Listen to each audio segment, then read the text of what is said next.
जालना शहरामध्ये महाविकास आघाडीची बैठक पार पडली। या बैठकीमध्ये महाविकास आघाडीचे सर्व नेते उपस्थित झाले होते। यावेळी जालना विधानसभा मतदारसंघाचे काँग्रेसचे आमदार कैलास गोरंट्याल यांनी पत्रकारांशी संवाद साधला आणि भाजपवर जोरदार निशाणा साधला।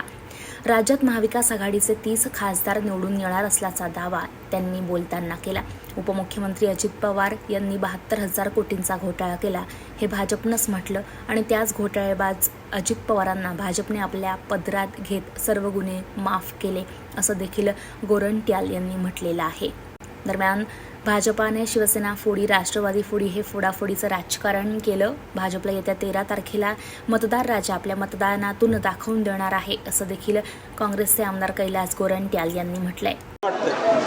हे बघा, शॉर्ट नोटीसमध्ये प्रचंड गर्दी आज झालेली आहे आणि यातून असं दिसतोय की जे कार्यकर्ता आहे त्यामध्ये फार मोठ्या प्रमाणात उत्साह आहे आणि त्याचा उत्साह 13 तारीखपर्यंत असाच राहू अशी आमची अपेक्षा आहे आणि मतदानात त्याचं परिवर्तन होणार। याचं कारण काय?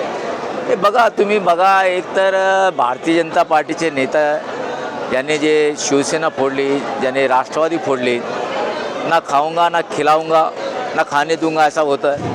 72 कोटीचा कर्ज, 72,000 कोटीचा कर्ज काढायचा आरोप लावायचा अजित पवारला आणि चौथ्या दिवशी त्यांना उपमुख्यमंत्री करायचं। अशोक चव्हाण लीडर नाही डीलर आहे म्हणायचं, त्यांना पार्टीत घेतलं आणि ज्यावर आरोप झाले अशाच्या लोकांना त्याने पार्टीत घेतलं। त्यामुळे जनतेत एक फार प्रकारची मोठ्या प्रमाणात चीड आहे की तुम्ही भ्रष्टाचारांना घेऊन त्यांना मोठं करतात, मग याचा पाप तुम्हाला भोगावा लागेल आणि 13 तारखेला ते भोगणार आहे। सध्याची परिस्थिती आपल्याला काय जाणवतं? सध्या तर मी तुम्हाला सांगतो की मी महाराष्ट्रातच बोलतो, जालन्याचं नाही महाराष्ट्र। महाविकास आघाडीचे 30पेक्षा जास्त खासदार या महाराष्ट्रात निवडून येणार आहेत आणि प्रत्येकाचं लीड 1,00,000-1.5 लाखपेक्षा जास्त होईल। कारण उद्धवसाहेब ठाकरे यांचा जे शिवसेना आहे ओरिजिनल ते आमच्यासोबत आहे आणि मागे हीच ताकद त्यांच्यासोबत होत असताना त्यांची 2-2, 3-3 लाखची लीड होती, आता हे आमच्यासोबत आहे। सगळे ओरिजिनल तुमच्याबरोबर आहे? यस, ओरिजिनल आमच्या वगैरे आहे आणि जे ईडीले घाबरतात ते आमच्यासोबत नाही। देशोन्नतीसाठी सुयोग खर्डेकर, जालना।